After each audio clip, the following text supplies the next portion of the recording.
This video is going to be a little different, but if you stick with me, I G-word guarantee that you will understand how to buy and sell things better.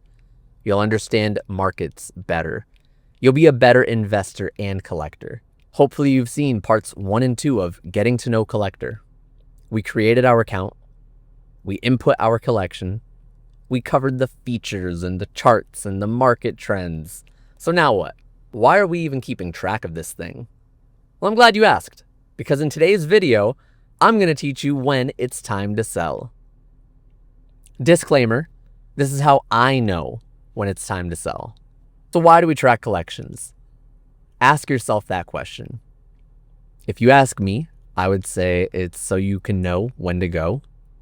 It's also so you can know when to rotate into the next era or into the next set.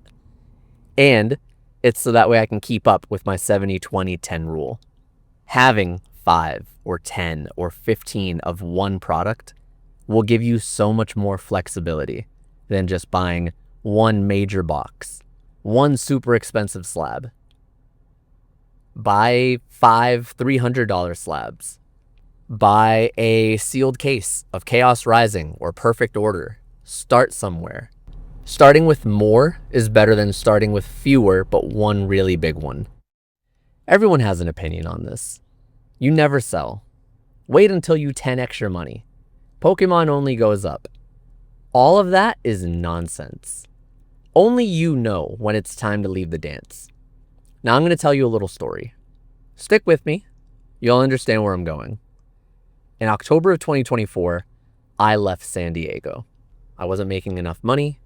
Everything felt expensive, and my lease was up.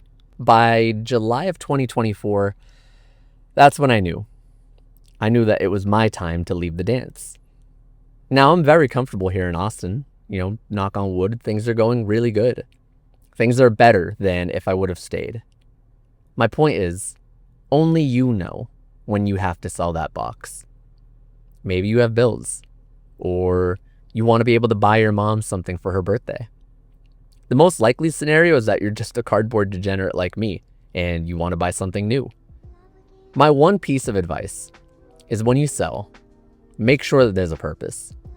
Don't just do it to pocket the money. If you sell with the purpose, you will never regret it, ever.